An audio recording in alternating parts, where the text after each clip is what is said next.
Je voudrais partager avec vous ce court passage de la Bible. Cela n'arrive pas très souvent que je lise la Bible dans le cadre d'un enseignement. Je me réfère au Nouveau Testament. C'est une parabole que Jésus donne, qui est très profonde et absolument pertinente pour le temps présent. Alors, allons-y.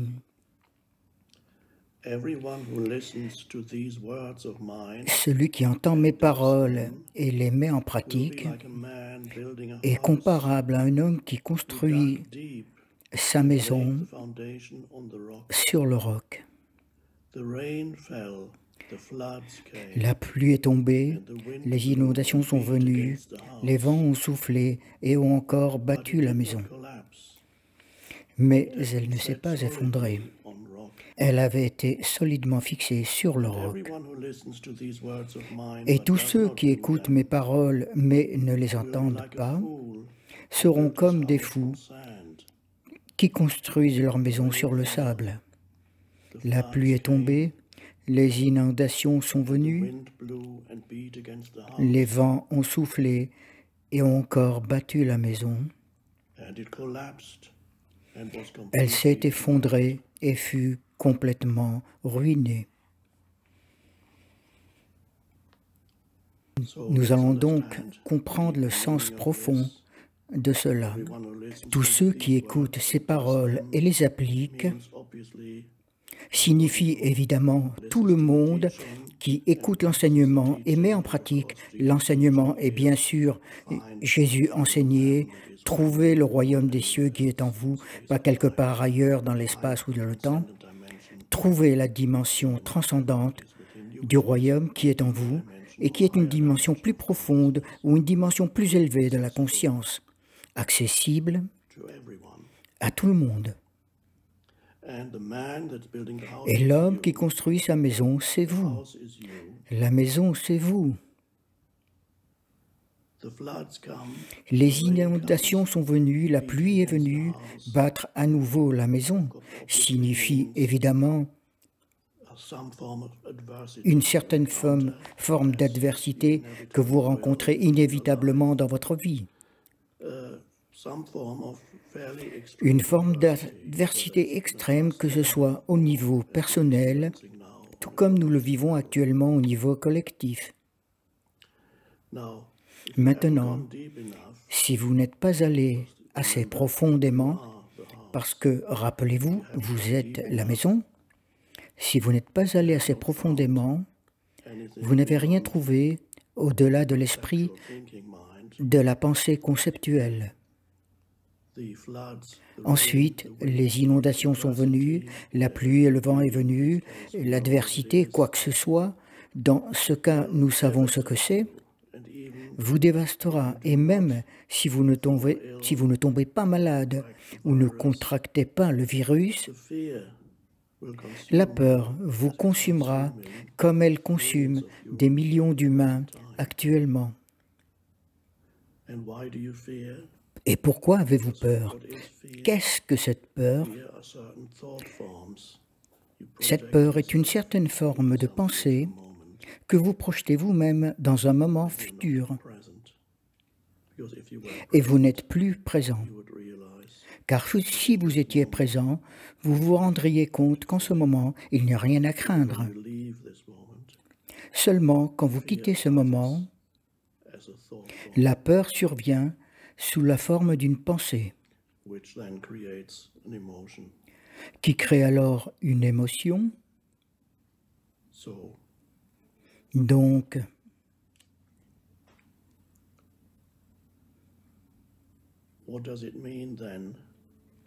qu'est-ce que cela signifie alors de creuser profondément et trouver les fondations sur le roc? Quel est ce roc? Les fondations pour la maison que vous êtes. Vous êtes cette maison.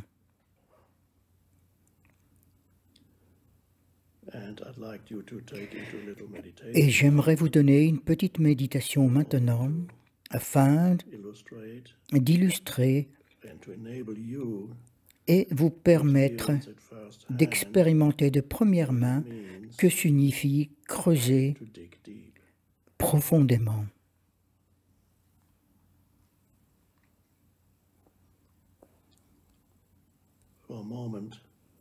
Pour un moment, soyez juste conscient de votre respiration.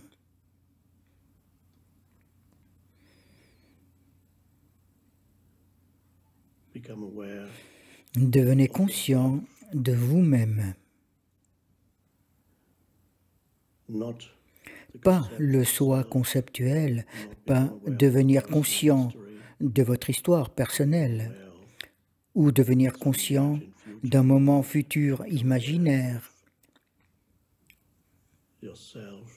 Soyez conscient de vous-même en tant que présence consciente ou champ de conscience présente.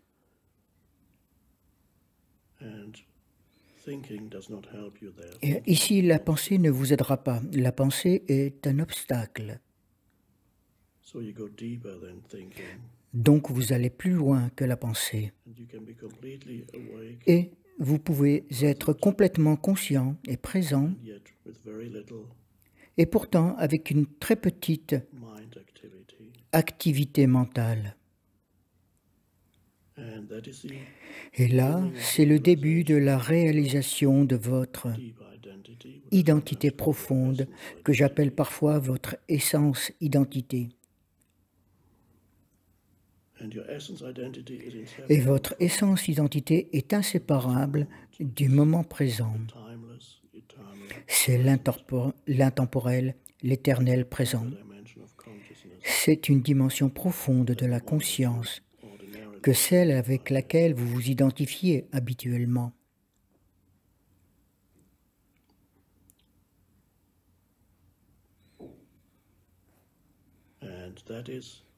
Et c'est le sens de creuser profondément et de trouver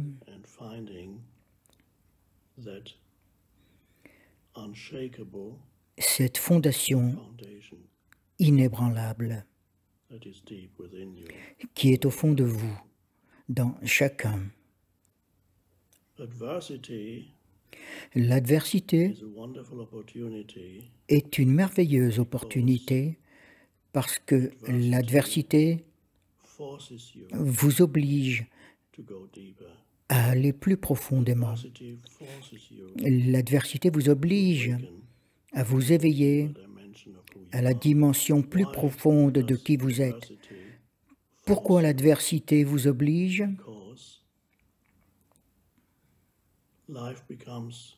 Parce que la vie devient presque insupportable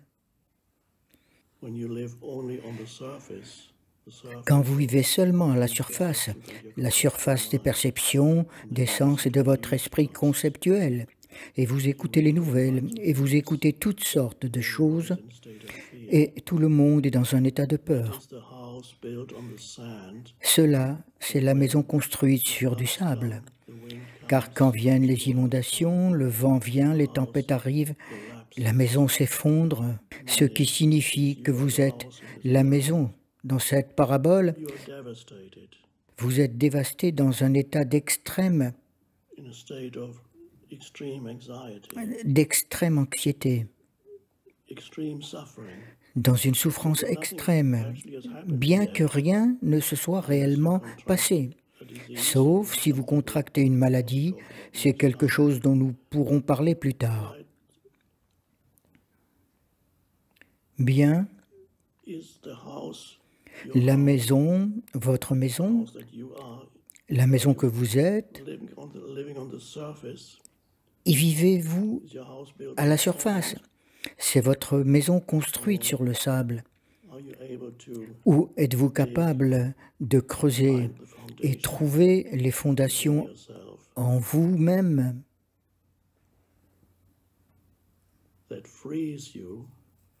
qui vous libèrent de la peur?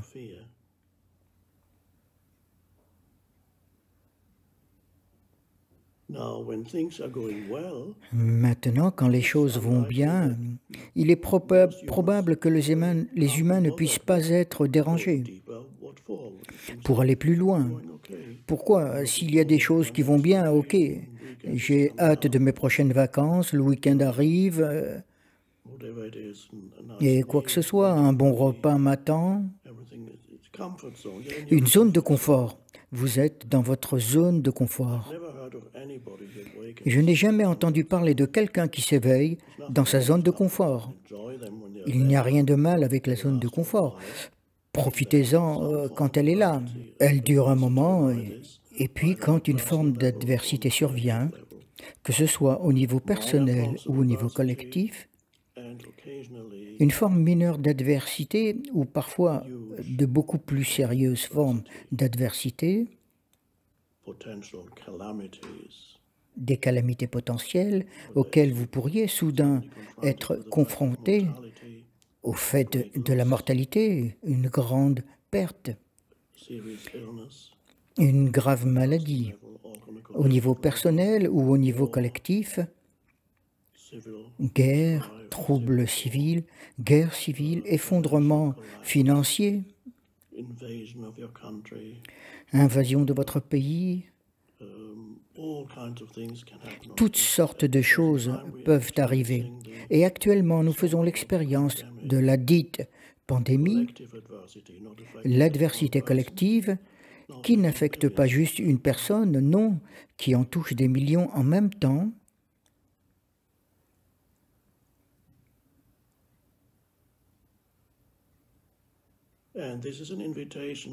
Et ceci est une invitation pour aller plus profondément. Si vous ne le faites pas, vous souffrirez inutilement.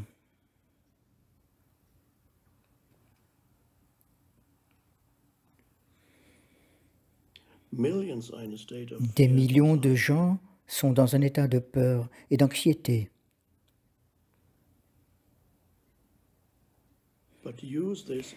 Mais utilisez comme une opportunité pour vous éveiller de l'état de conscience identifié au mental, qui se projette lui-même continuellement dans le futur, sur lequel vous n'avez aucun contrôle, qui n'est jamais présent. Cet état de conscience identifié au mental, c'est la maison construite sur le sable, ou c'est une opportunité pour découvrir, de réaliser que vous êtes beaucoup plus profond que vous ne le saviez auparavant. Vous êtes forcé d'aller plus loin parce que vous ne supportez plus la souffrance, le malheur, ou comme vous voulez l'appeler, l'anxiété.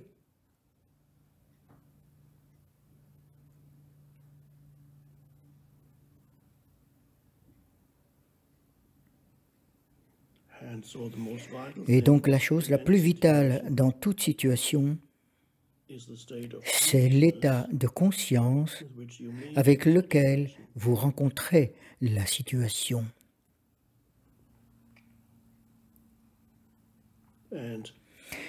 Et vous devriez y prêter plus d'attention qu'au bulletin d'information ou quoi que ce soit que vous écoutez et regardez.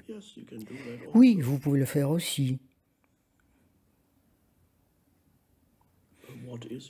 Mais quel est votre état de conscience?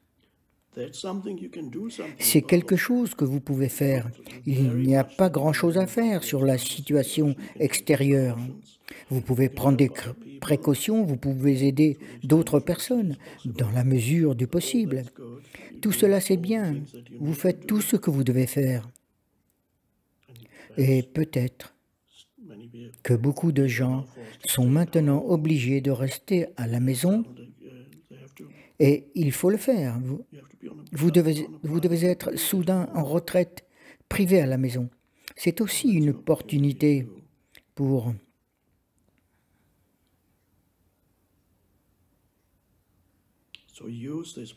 utiliser ce temps précieux qui est ici parce qu'il fait partie de l'éveil de la conscience de l'humanité. Il semble presque paradoxal de dire que quelque chose en surface semble très négative et ressemble à un obstacle au bien-être de l'humanité. Et oui, c'est un obstacle au bien-être de l'humanité, au niveau purement physique, peut-être, temporairement, oui, mais quelque chose qui ressemble à un obstacle, du point de vue conventionnel, est en fait une opportunité pour vous, pour s'éveiller plus profondément, ou on pourrait dire à un niveau plus élevé de conscience.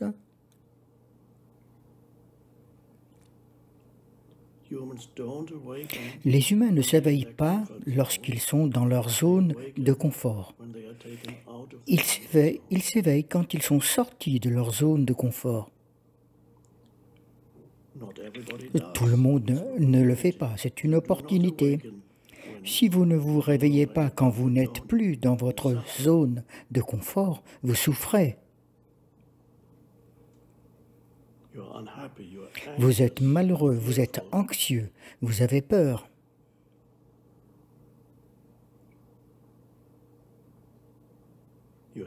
Vous n'avez pas trouvé le roc. Maintenant, la différence entre cette parabole et la vie actuelle, dans la parabole, l'homme a déjà creusé profondément et il a déjà construit sa maison sur le roc. Et quand les inondations sont arrivées et tout le reste, la maison est restée inébranlable. Dans la vie réelle, c'est souvent le cas.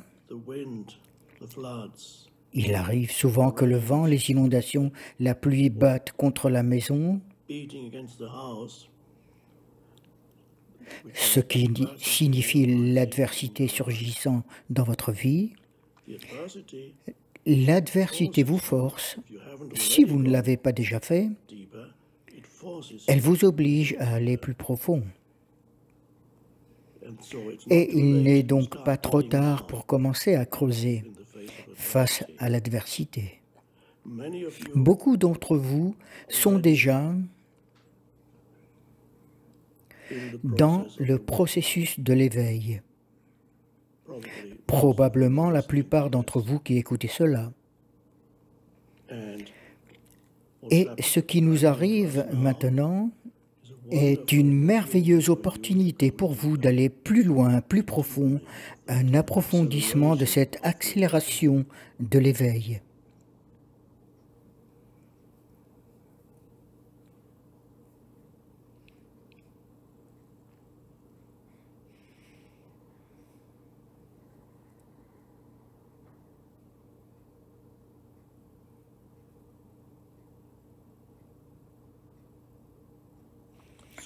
Donc, autant que possible, surtout lorsque vous vous sentez dérivé dans un état de conscience de peur et un état émotionnel de peur, chaque fois que vous en prenez conscience, réalisez que dans ce moment présent, il n'y a rien à craindre et vous devez vérifier cela par vous-même, que ce soit vrai ou non. Quand vous avez peur de quelque chose, il s'agit d'un moment futur. Imaginez, vais-je attraper cette maladie? Vais-je mourir? Un proche va-t-il l'attraper? Un proche, mon enfant, un parent? Vont-ils mourir? Vous l'imaginez. Cela pourrait arriver, mais maintenant, cela n'arrive pas. Donc, chaque fois que vous vous sentez dérivé dans la peur, réalisez, ok, j'ai perdu le moment présent. Et je me suis perdu dans mon esprit, dans le mental pensant. Et puis l'émotion reflète cette activité mentale. Donc, au moment où vous le remarquez, ok, j'ai perdu l'instant présent, Je suis perdu dans le mental. back into the present moment. Revenez dans le moment présent. A few little things are helpful. Quelques petites choses qui sont utiles. Soyez conscient de votre respiration. Energy field in your body. Prenez conscience du champ énergétique intérieur de votre corps. Le corps est vivant. And this energy, this Et life cette énergie vitale qui imprègne le corps, ressentez-la. you're breathing, you feel Vous the life in respirez, the body. vous ressentez la vivacité du corps, vous êtes conscient des perceptions sensorielles, vous regardez autour, oui, présent, et vous prenez conscience de cette présence qui est inséparable de qui vous êtes. Cette présence est inséparable de qui vous êtes. There's more to you than the C'est une incroyable réalisation. Il y a plus pour vous que la personne. Cette présence est plus profonde que la personne. either to Et vous aviez besoin de l'adversité pour la trouver ou d'approfondir ce que vous aviez déjà trouvé. Mais ce n'était pas encore une réalisation profonde.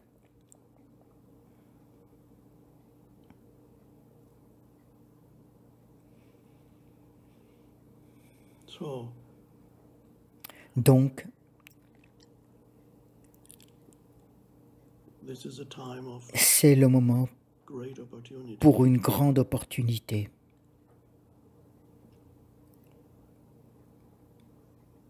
Use it, Utilisez-le. waste it. Ne le gaspillez pas. There's a saying that goes, Il y a un dicton qui dit when the ego weeps for what quand it has l'ego lost, pleure pour ce qu'il a perdu, the spirit rejoices. l'esprit se réjouit de ce qu'il a trouvé. So what looks bad Alors, ce qui a l'air mauvais en surface has an essential Ah. function. une fonction essentielle.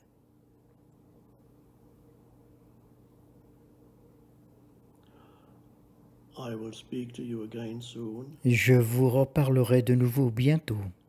In the meantime, En attendant, be here. soyez ici, soyez présent, Lose yourself in the mind. ne vous perdez pas dans le Lose mental, yourself in fear. ne vous perdez pas dans la peur. Find Trouvez rooted et soyez enracinés this rock, dans ce roc. your essence, identity. C'est votre identité essentielle.